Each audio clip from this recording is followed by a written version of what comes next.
지금 비가 와서 난리예요. 우리 대구에는 그래도 참 유일하게. 근데 우리 교회도 피해를 입었어요. 이 뒷면에 교회 간판 로고가 날아가 버렸어요. 다행히 그게 사실 굉장히 밑에서 보기 작아도 위에 보면 굉장히 크거든요. 날아가서 그냥 사람한테 떨어졌으면 어떻게 됐겠어요. 벽에 붙여놓은 게 그렇게, 저게 또 돈이 엄청 들게 생겼어.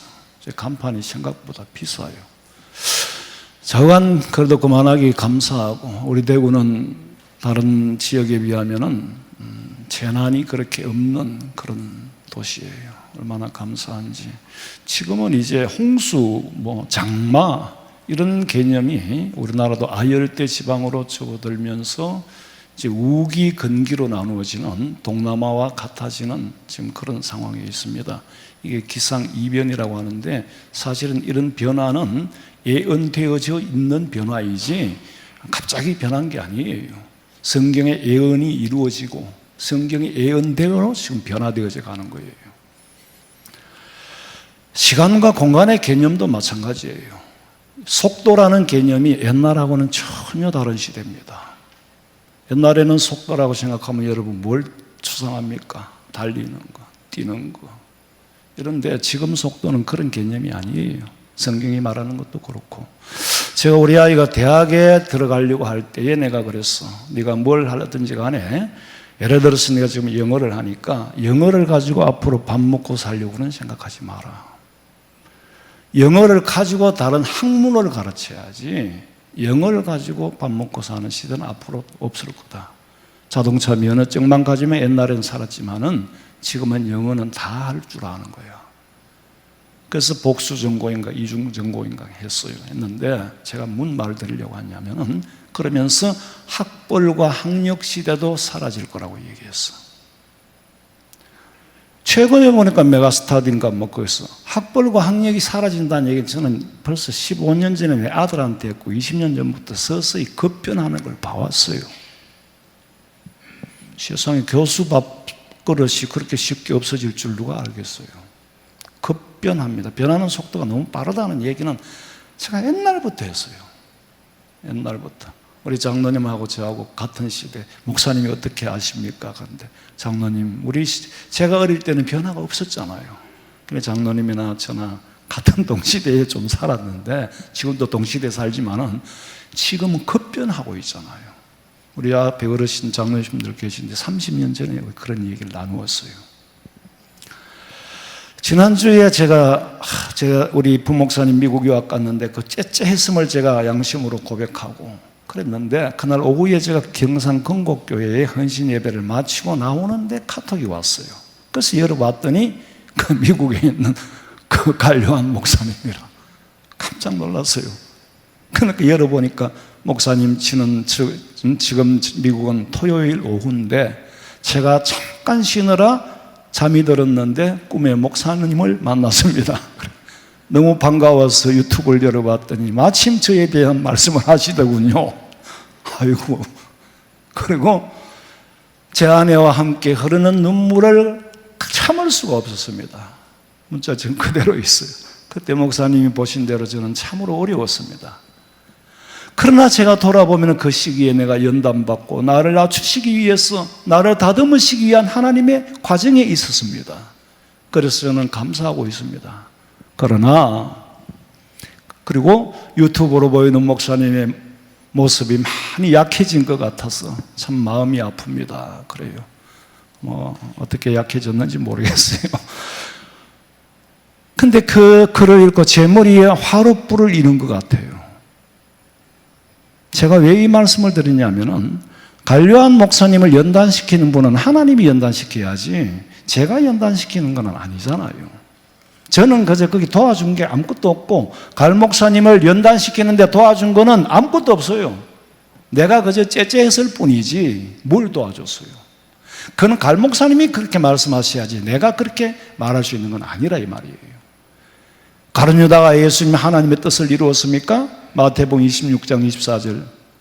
인자는 자기에 대하여 기록된 대로 가거니와 인자를 파는 그 사람에게는 화가 있으리로다.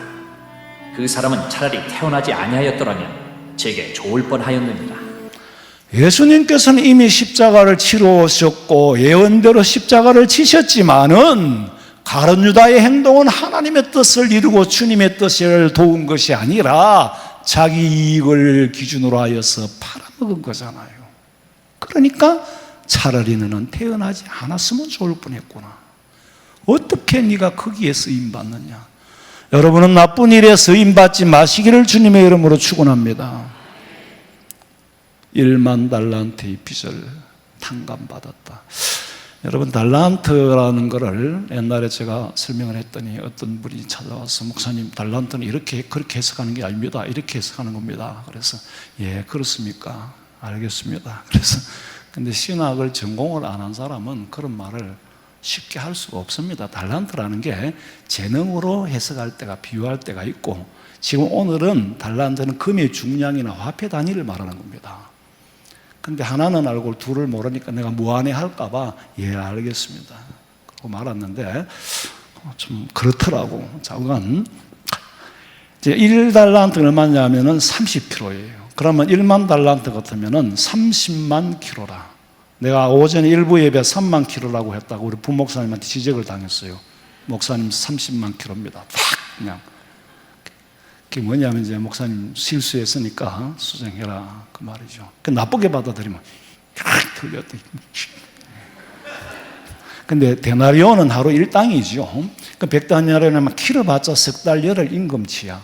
그러면 30만 달란트면은 30만 킬로그램이라면 금값이 그거는 평생을 갚아도 못 갚죠. 그러니까 주인이 뭐라 그랬어요? 너와 쟤야 가지요.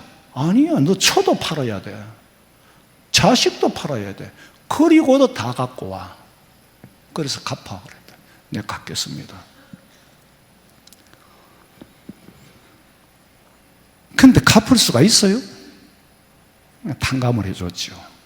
근데 자기는 100데나리온을 빚진 자에게 목을 잡고 흔들며 빚 갚으라는 거예요. 그리고 감옥에 보냈어요. 주인이 다시 불러서 너희가 그렇게 하면은 나도 너한테 그렇게 하겠다. 거꾸로 바꿔버렸어. 네가 네 은혜를 모르는 놈이야. 그러니까 나도 너한테 은혜를 베풀지 않겠다. 은혜는 아는 자에게 은혜지 모르는 자에게는 은혜가 아니야. 그걸 잡아 갖다 버려. 지금 지구촌에서 일어나는 참 이 개의하고 기후, 이상기후가 아니죠. 사실은 정상이죠. 제가 이 말과 이 말을 왜 이렇게 느닷없이 엉뚱한 말씀을 드렸냐면 말세라는 얘기입니다. 그러니까 성경대로 살아라 이거예요. 성경대로 살자 이거예요. 용서하지 못했으면 용서하고 살아야 되고 용서받고 살아야 된다 이 말이에요. 자, 태양계와 해와 달의 기능까지 그 효과를 마비시킬 만큼의 징조를 보이고 있습니다. 영안을 뜨고 보면 성경에 예언된 일이 예언된 징조가 보이고 있는 거지. 그 예언된 징조로 알 수 있는 사람은 실존하는 사람이고, 아, 오늘 비가 오네, 홍수가 오셨네, 눈에 보이는 대로만 보는 사람은 존재하는 사람이에요. 존재는 살아있는 생명은 다 존재합니다. 소, 돼지, 막 이런 게 막 짐승의 차에 실려가 지금 도살장으로 가고 있어요. 그런데, 아, 호시가 재미졌다. 호사를 누린다는 하여튼 옛날, 야, 차 이게 신기하다. 어디로 간지를 몰라. 왜 탔는지 의미를 몰라.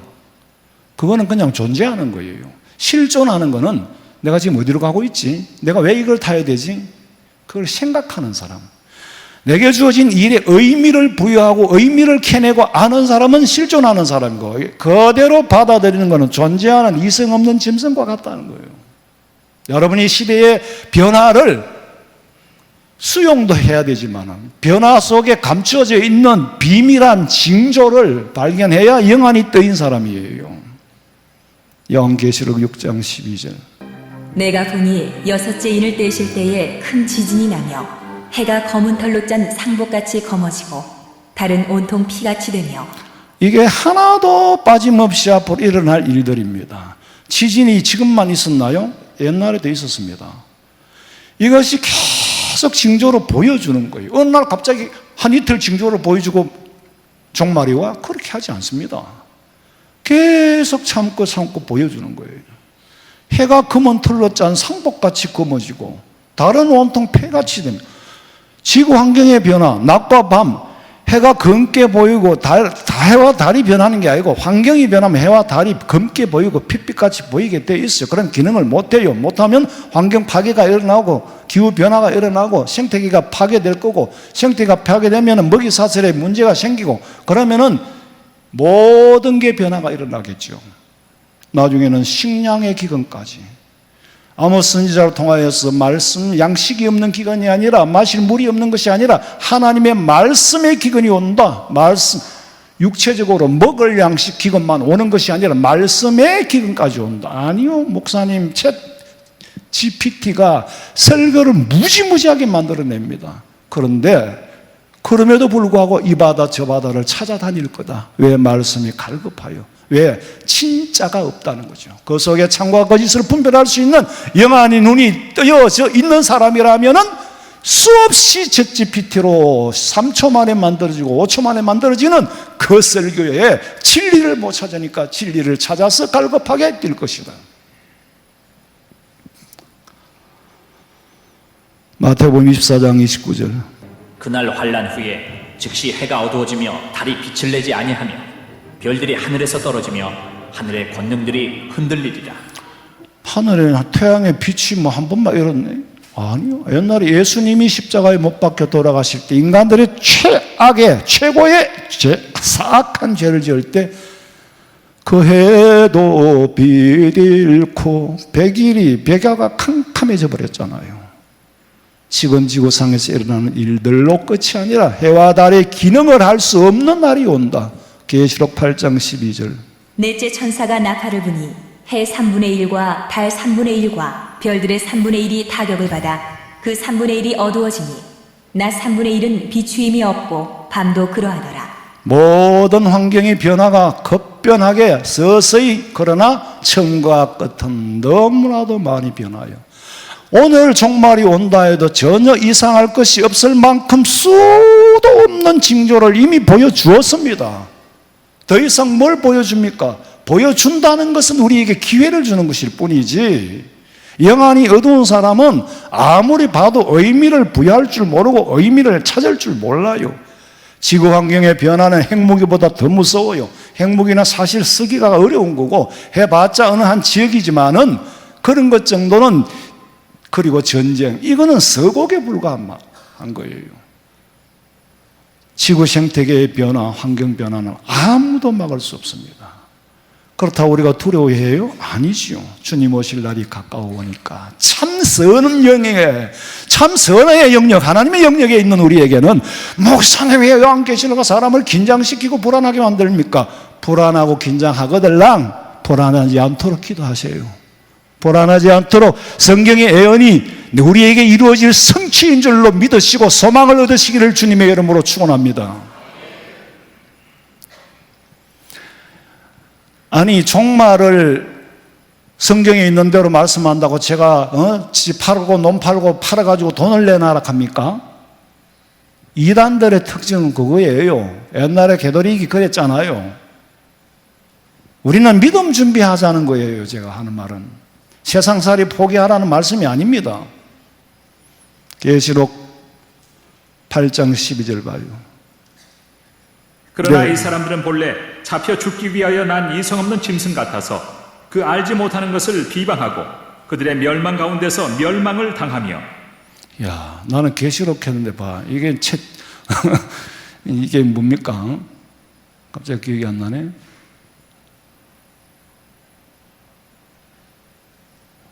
이럴 때는 머리가 아파요.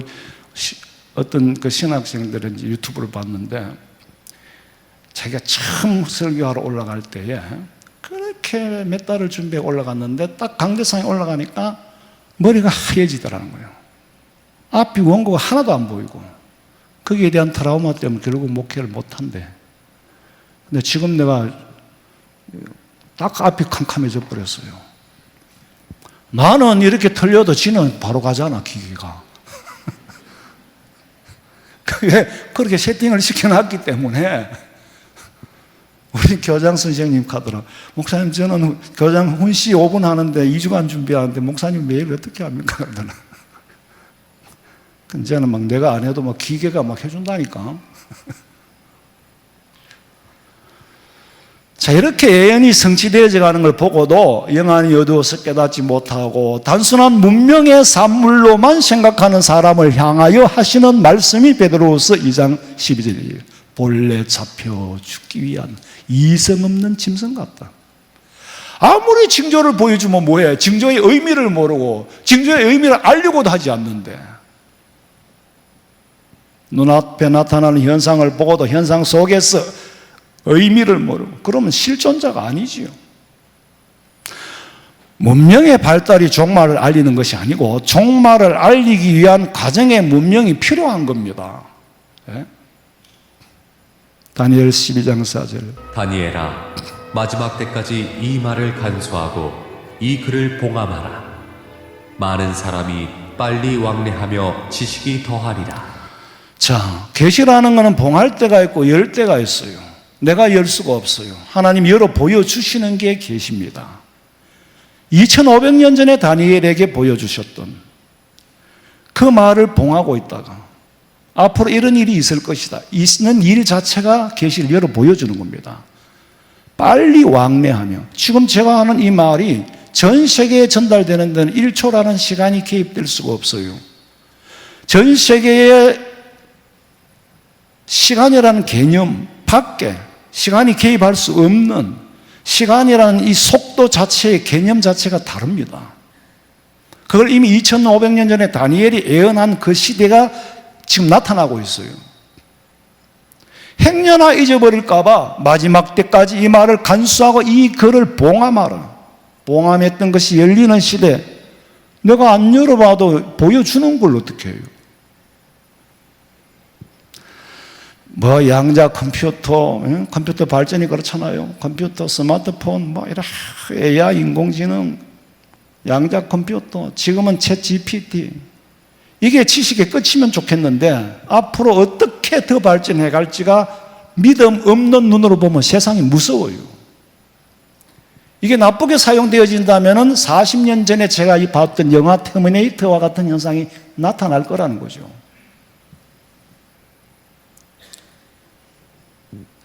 옛날에는 사신들이 서신을 들고 갔지만 지금은 시간과 공간이 개입될 여지가 없는 동시라는 시대에 삽니다. 같은 공간에 지금 세계에 어디에 있든지 같은 공간에 있는 것처럼 같은 시간에 사는 것처럼 느껴지는 시대. 예수님이 재림하실 때 그 현상이 지금 나타나고 있어요. 마태복음 24장 27절. 번개가 동편에서 나서 서편까지 번쩍임같이 인자의 임함도 그러하리라. 번개가 하늘 아래 이쪽에서 번쩍이어 하늘 아래 저쪽까지 비침같이 인자도 자기 날에 그러하리라. 그 번개의 시간이 개입될 수 있겠어요? 번개의 동에서 서에 번쩍이는데 공간이 개입될 수 있겠어요? 없습니다. 이미 우리가 사는 이 시대는 하나님께서 과학이라는 도구로 시간과 공간을 초월해서 말로 전달하는 거, 사람의 감정과 양심까지 성령이 역사하면 감정과 양심까지 다 전달이 돼요. 기계로는 안 되지요. 그건 한계, 챗GPT 한계. 예를 들어서 나 사랑에 관하여 설교하려고 하는데 하나 만들어줘. 그러면 뭐 빠르면 3초 아니면 10초 만에 만들어주는 거예요. 근데 그건 어디서 만들어졌을까? 지금까지 수없이 설교해왔던 것을 딱 집약해가 내가 원하는 대로 만들어주는 거예요. 그럼 거기에 참과 거짓은 누가 분별할까? 인간이 해야 돼요. 그건 인간의 영역이라. 그런데 참과 진리의 기준이 없는 사람은 따라가게 되어 있겠죠. 따라가게 되어 있어요. 그만큼 무서운 시대입니다. 그러나 우리는 무섭지 않아요. 우리는 두렵지 않아요. 성령이 주 예수 내 맘에 들어와 계신 후 변하여 새 사람 되고, 그래서 참과 거짓을 분별할 수 있는 영안을 가지고 있기 때문에 여러분 두려워하지 마시기 바랍니다. 그런데 참 감사한 건 이거는 우리에게만 주시는 비밀이잖아요. 여러분 오늘 이 설교를 듣고 누구한테 가서 얘기할래요? 어떤 친구한테 가서 얘기할 수 있나요? 해봤자 안 통해요. 안 통할 리가 없지. 그리고 통한다면 안 줍니다, 우리한테. 내가 보따리를 사가지고 비위로는 보따리를 사가 너 입에 넣어주는데 저게 상추 안에 밥이 들었는지 콩이 들었는지는 우리끼리만 알지.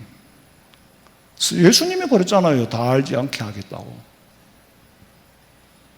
그럼 여러분들은 하나님 말씀을 들어보니까 가슴이 지금 막 불타는데 우리 오빠도 모르고 우리 동생도 모르고 있으니까 설명을 할 수가 없어. 여러분은 기도하는 것밖에 없어요. 성령께서 그 마음을 움직이고, 예? 우리 둘째 누나가 오늘 또 이거 듣고 있을 거야 지금. 코로나가 잘 왔어요 저한테는. 그래가지고 말씀을 듣는 거야. 설교 듣고 평도 다 해요. 어떤 때는 너무 길어지니까. 좌우간 문명이 주는 문명 속의 메시지 읽어내야 돼요. 사도행전 3장 19절. 그러므로 너희가 회개하고 돌이켜 너희 죄 없이 함을 받으라. 이같이 하면 새롭게 되는 날이 주 앞으로부터 이를 것이요 또 주께서 너희를 위하여 예정하신 그리스도 곧 예수를 보내시리니. 예수님을 누구에게 준비된 자에게 보낸다. 우리가 행해야 할 것은 뭐냐? 두려워할 것이 아니라 죄를 회개해야 된다. 회롭게 회개를 하고 나면 가슴이 시원케 된다. 회개하고 나면 가슴이 시원케 되고 깃털같이 삶이 가벼워진다. 환경은 내가 바꿀 수가 없어. 문제주로 내가 환경을 바꿔. 문제기 하나도 내가 못 바꿔. 근데 내 마음의 환경을 사람을 변화시켜주면은 초막이나 궁궐이나 내 주 예수 모신 곳이 어디나 하늘나라. 이미 받은 은혜를 잊어버리고 빅대나리온 빚진 자를 가두는 수준에 있다면은 은혜의 세계의 바깥 세상에 사는 사람이라 너에게도 은혜를 거두겠다. 인간의 악함의 기준은 아주 막 살인을 하고 도둑질을 하고 막 그래야만이 그게 죄인 줄 아는데 마땅히 베풀어야 할 선을 베풀지 않는 것도 죄다. 받은 것이 없는 사람한테 베풀라고 하십니까? 아니지요. 너는 1만 달란트를 탕감받았잖아.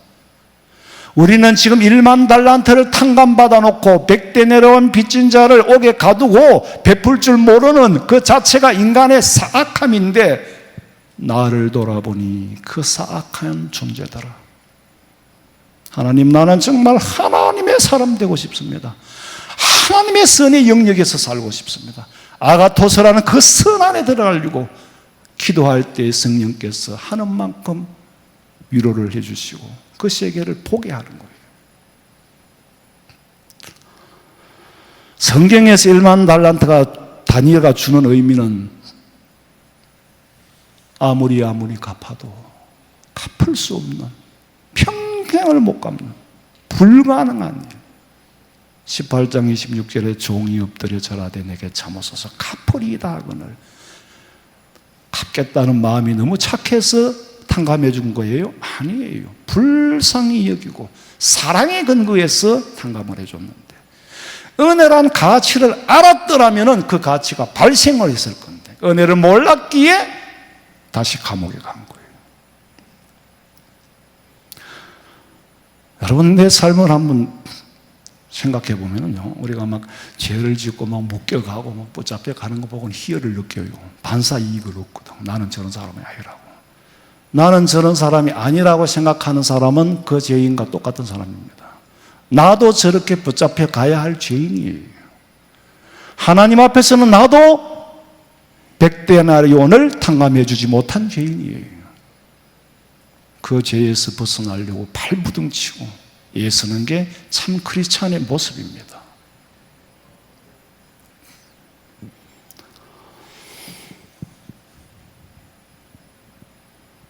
(1만 달란트) 빚 청산 받은 것부터 생각하지 말고 갚아야 할 빚을 생각해. 내가 베풀어야 할 것을 생각해. 주님 흘리신 보혈의 공로 외에는 우리가 하나님 앞에 지은 죄값을 갚을 수가 없어요. 그 보혈의 피를 믿는 사람이 믿게 되면은 내 죄사함 회개하고 믿게 되면 내 입에 찬양이 나오지요. 내 입에 그제야 찬양이 나온다. 웬 말인가 날 위하여 추돌아가셨나. 이 벌레 같은 나를 위하여 큰 해를 받으셨나.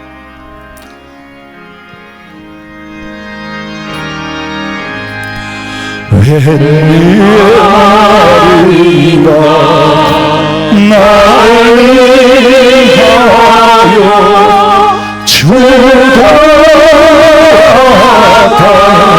주도하셨나. 이별의 같은 날 위해 건해 받으셨나. 너희로라도 눈물로서 못할 줄 알아. 못 받게도 우릴 것 없어. 힘을 바칩니다. 몸밖에 드릴 것 없어. 이 몸 바친다고 해결되는 것도 아니에요. 예수님께서 우리에게 가르쳐 주신 기도, 너희는 이렇게 기도해라. 기도하라는 내용까지 가르쳐 주시면서 그 가운데 보니까 우리가 우리의 죄를 사하여 준 것 같이 우리 죄를 사하여 주옵소서라고 기도해라. 예수님은 그렇게 가르치는데 세상에 내가 남의 죄를 사하여 준 적이 있어야지. 예수님은 우리가 우리의 죄를 사하여 준 것 같이 죄를 사하여 달라고 기도하라고 그러는데 내가 남의 죄를 사하여 준 적이 없단 말이에요. 그런데 왜 그런 말씀을 하실까? 마치 내가 남의 죄를 사하여 준 사람으로 여겨주는 거예요. 이 말은 앞으로 그렇게 하라는 말이에요. 그렇지 않으면 너무 당황스럽고 부끄러운데 예수님 나는 한 번도 남의 죄를 용서해 준 적이 없어요. 그런데 해준 것처럼 하니까 너무 창피하잖아요. 그래, 창피해라고 주는 거야. 당황스러워라고 주신 말씀이야. 역으로 돌려놓은 거예요. 그러니까 네가 내 죄를 용서해 주고 내게 용서를 구하라는 말씀입니다. 5장 23절. 그러므로 예물을 제단에 드리려다가 거기서 내 형제에게 원망 들을 만한 일이 있는 것이 생각나거든 예물을 제단 앞에 두고 먼저 가서 형제와 화목하고 그 후에 와서 예물을 드리라. 형제들에게 원망 들을 만한 일이 있거들랑 그것부터 화목하고 해결하고 와서 예물을 드려라. 그렇지 않으면은 예물과 나 사이를 가린다. 예물이 지금 누군가가 너 때문에 울분을 감추지 못하고 있는데 너는 나한테 예물을 들고 와? 그걸 내가 기분 좋다고 봐도? 아니야. 그 형제부터 달래고 와. 그 불화한 것이 이 예물하고 나와 사이를 가리고 있어 지금. 누군가는 너 때문에 억울하고 분통을 일으키는데 네가 예물을 들고 와? 가서 화해부터 하고 와. 그러면 예물을 가리지 않고 내가 받는다. 도덕질이나 살인만이 죄가 아니라 네 양심의 가책이 되어 남아있는 것도 예물을 가릴 만큼 죄가 된다. 그걸 알아라. 25장 너를 고발하는 자와 함께 길에 있을 때에 급히 사화하라. 그 고발하는 자가 너를 재판관에게 내어주고 재판관이 옥리에게 내어주어 옥에 가둘까 염려하라. 진실로 내게 이르노니 내가 한 푼이라도 남김이 없이 다 갚기 전에는 결코 거기서 나오지 못하리라. 한 푼이라도 남김없이 갚기 전에는 네가 그 죄악의 자리에서 나올 수가 없다. 이 말은 천당 못 간다는 거예요. 내가 용서하지 못했거나 용서받지 못해서 나를 고발할 자를 남겨두어서는 안 된다. 그거 다 해결해야 천당 간다. 나를 고발할 자, 목사님을 고발할 자를 남겨놓고는 내가 천당 못 간다. 해결해야 된다는 거예요. 우리는 지금 너무나도 구태의연한 이 믿음 생활 속에서 지금은 정말 마지막 때예요. 어디에 속했는가 굉장히 정도로 표현할 수 없을 만큼 기로에 써 있습니다. 타성에 젖어 있는 그런 신앙에서 이제는 벗어나야 돼요. 벗어나기 위해서 30년 전에 교회를 세웠건만은 아직도 점점 오히려 교회가 예외 없이 우리도 타락해 가고 있어요. 교회의 본질과 성경의 원리에서 타락해져 가고 있어요. 점점 더 인본주의적으로 인간들끼리 모여가지고 인간들끼리 이해되는 범위로 쫓아가고 있어. 하나님이 이해하시는 범위가 아니라 인간들끼리 모여가지고 포레노스의 악에 속한 사람들끼리 모여 선을 만들어내고 있다 이거예요. 예외 없이 우리도 똑같아요 지금.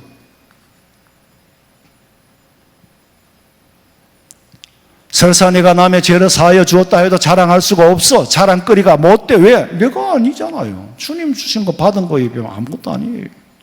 누가복음 17장 7절. 너희 중 누구에게 밭을 갈거나 양을 치거나 하는 종이 있어 밭에서 돌아오면 그더러 곧 와 앉아서 먹으라 말할 자가 있느냐? 도리어 그더러 내 먹을 것을 준비하고 띠를 띠고 내가 먹고 마시는 동안에 수종 들고 너는 그 후에 먹고 마시라 하지 않겠느냐?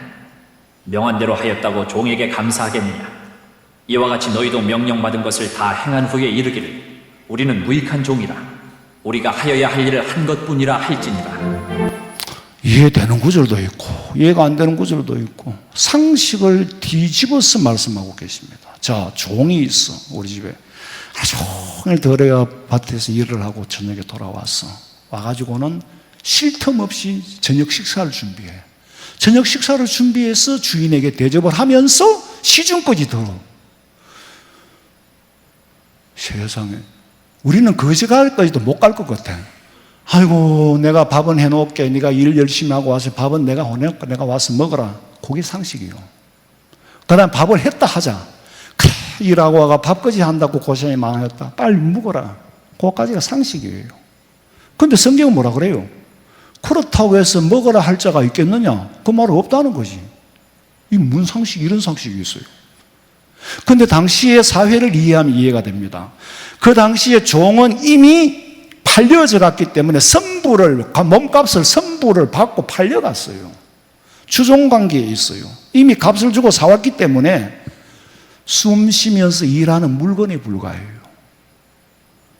주인이 종한테 칭찬은 할 수 있어도 감사는 안 해요. 내가 왜 네한테 감사를 해? 값을 주고 사가왔는데.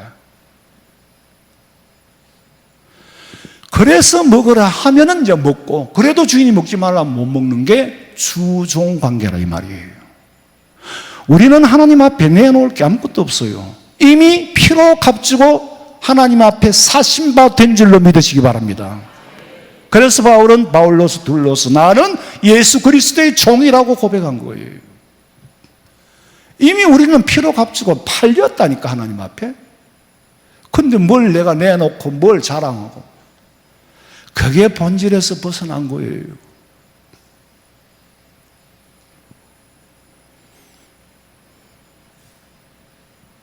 종은 마땅히 행해야 할 걸 한 것뿐이에요. 은혜를 받은 줄 아는 사람은 복 받은 사람이야. 받고도 받은 줄 모르는 사람은 불쌍한 사람이에요. 왜? 그 은혜를 뺏길 거니까. 명령된 것을 지키는 것은 의무고 명령하기 전에 하는 것은 선의예요. 예수님 당시에 이스라엘에는 구제의 8등급을 나누어서 하는 게 아니고 그렇게 나누어졌어요. 유형이. 최고의 등급은 뭔지 아세요? 막 아무 소리 하지 않고 아무도 몰래 막 돈을 갖다 그 집에 대문간에 갖다 놓는 거야. 이게 1등급인 것 같아? 근데 이게 1등급이 아니에요. 제가 옛날에 사회학을 공부하면서 이 성경을 이해하게 됐어. 자, 최고 1등급은 뭐냐면은 이 사람이 부도나기 전에 자립할 수 있도록 재생산할 수 있도록 고아와 과부에게는 재생산을 가능하지 않습니다. 영원히 죽는 날까지 도와줘야 돼요. 책임져줘야 돼요. 그런데 좀 어려운 사람들, 젊은 사람 중에도 이런 사람이 파산나지 않도록 미리 도와주라는 거지. 부도나지 않도록. 신세지지 않는 사람이 되도록 요 구호자가 생기지 않도록 성경 레위기 25장 35절 읽어봐요. 내 형제가 가난하게 되어 빈손으로 내 곁에 있거든 너는 그를 도와 거류민이나 동거인처럼 너와 함께 생활하게 하되 너는 그에게 이자를 받지 말고 내 하나님을 경외하여 내 형제로 너와 함께 생활하게 할 것인지 너는 그에게 이자를 위하여 돈을 구워주지 말고 이익을 위하여 내 양식을 구워주지 말라. 나는 너희의 하나님이 되며 또 가나안 땅을 너희에게 주려고 애굽 땅에서 너희를 인도하여 낸 너희의 하나님 여호와이니라. 니들 이자 받지 마. 행편되면 이자 받지 말고 그냥 빌려줘. 그리고 네가 받을 건 앞으로 가나안이다. 애굽에서 건져나서 가나안을 받을 건데 여기서 이 세상에 사는 동안에는 같이 살도록 부도나지 않게 미래해줘. 남 안 도와줘도 도와. 손 내미는 사람으로 만들지 말라는 거예요. 이해가 됩니까? 신실해지지 않는 사람으로 미리 만들어주는 거. 자입하게 해주는 게 1등급의 구제예요. 두 번째는 도와주는 사람과 도움받는 사람이 서로 모르도록 내가 내놓은 구제금이 어디로 가는지를 몰라. 받는 사람도 어디 쏘는지도 몰라. 왜? 알게 되면 서로 자존감이 낮아질 수밖에 없기 때문에. 받는 사람은 자존감이 낮아져. 받는 사람은 굉장히 그 인격을, 자존심을 건드리지 않도록 조심해야 됩니다.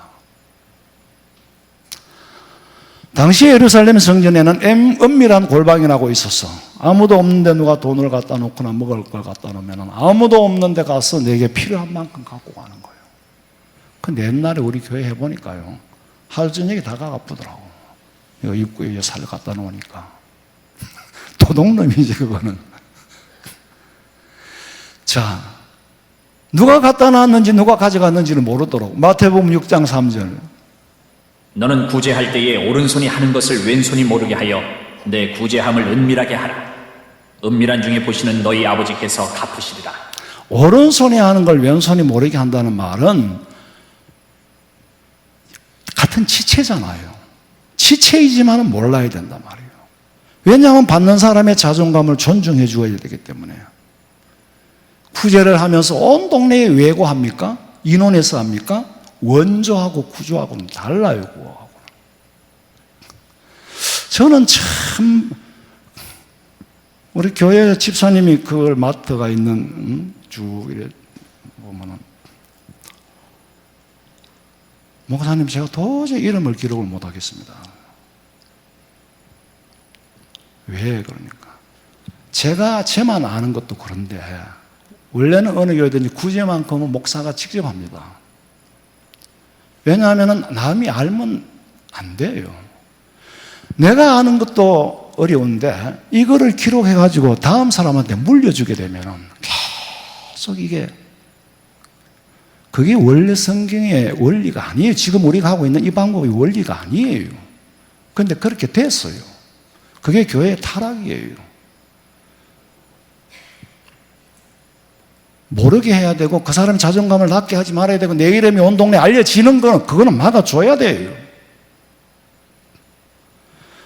저는 우리 집사님의 양심이 너무너무 그래도 이런 사람이 있구나. 알게 모르게 교회들이 타락해가는 이유가 그건 누가 정한 거예요? 다 사람이 정한 거거든. 정의라고 외치면서 거기서 불의를 모르고 있는 거예요. 세 번째 등급은 도와주는 사람은 누구에게 가는지 아는데 받는 사람은 이게 어디서 왔는지 모르게 하는 거예요. 제가 극한 상황에서 그런 걸 경험했어요. 우리 집에 두고 갔는데 누가 주고 갔는지 몰라. 아직도 몰라. 근데 그 이튿날 그 돈이 급하게 써야 될 일이 생겼어. 그럼 급하게 일을 챙기지 않고 돈을 갖다 놓으면 되지. 근데 하나님은 그런 과정으로 통해서 살아계신 하나님 준비하고 계시는 것을 체험하게 하는 거예요. 인간으로서는 이해할 수 없는 일들을 수없이 체험하게 하는 거예요. 정말 벽을 향하여서 앞도 뒤도 안 보이는 상황. 그래서 옛날엔 남의 대문간에 갖다 걸어놓고 가는 거예요.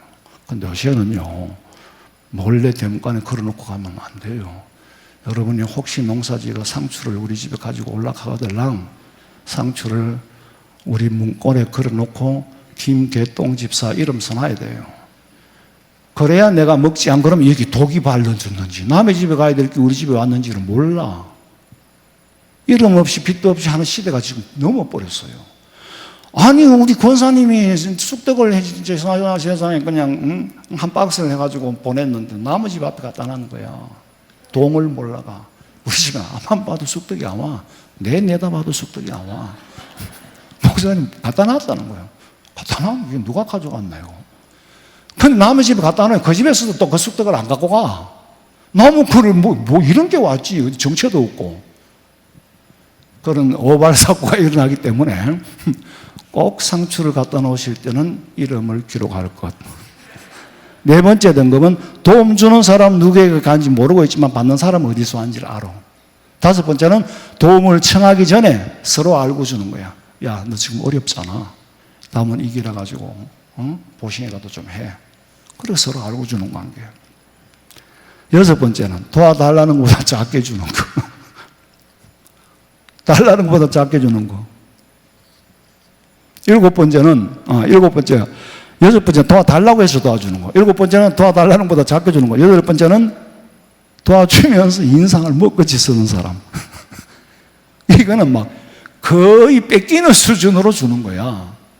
그게 8등급이에요.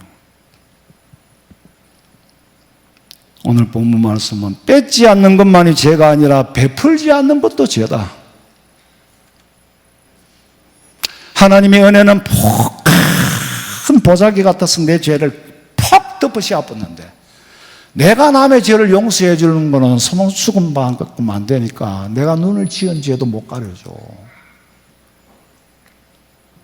마태복음 18장 35절 나의 하늘 아버지께서도 너희에게 이와 같이 하시리라. 네가 용서해 주지 않으면 나도 너한테 그렇게 하겠다. 아직도 내 소속이 하나님의 선 안에 있지 않고 인간의 선에 악의 영역에서 선을 구하는, 여러분 집에 가서 가만히 생각해 보세요. 우리는 언젠가는 하나님 앞에 서야 됩니다. 지금부터 준비해야 돼요. 나는 과연 어디에 속해 있는가? 아직도 세상 것을 구하는가? 당연히 땅에 몸을 딛고 사는 동안에 먹고 필요한 거 양식 다 필요해요. 그러나 더 우선순위는 하나님 내 신분이 정말 선의 영역에 들어있습니까? 프라이어리티 1순위가 거기에 있는가? 그걸 점검하라는 거지 세상 삶을 포기하라는 말씀이 아니에요. 선을 베풀 때에 행복하면은 선 안에 선에 속한 사람이고 베풀면서도 기분이 안 좋으면은 선에 속한 사람이 아니에요. 그런데 성경은 스스로 삼가면은 누가 시켜서가 아니라 스스로 하면은 그보다 더 복된 일이 없다. 여러분 우리는 갚을 수 없는 빚을 탕감받고 사함받을 수 없는 죄를 사함받고 삽니다. 그러니 나는 내가 내 것이 아니요 전부가 하나님의 것이고 하나님이 사용하시기에 적합한 그릇으로 가꾸어 가시기를 주님의 이름으로 축원합니다. 자비로우신 아버지 하나님, 하나님 앞에 평생을 갚아도 이 몸을 들여도 갚을 수 없는 죄에서 용서받은 사람이 사람을 용서하지 못하고 살고 아버지 하나님의 참 진리에 선의 영역을 악의 영역에서 선을 이해하려고 내 양심과 내 도덕과 내 상식과 이 사회가 만들어낸 선은 참선이 아님에도 불구하고 그것이 선인 양 하나님의 말씀에 적응시킬 때 교회가 타락해가고 있다는 사실을 깊이 깨달아 알게 하여 주시고 우리는 선의 영역에 살지언정 악함의 기준에서 벗어나게 해 주시옵소서. 다시 오실 예수님의 이름으로 기도하옵나이다. 아멘.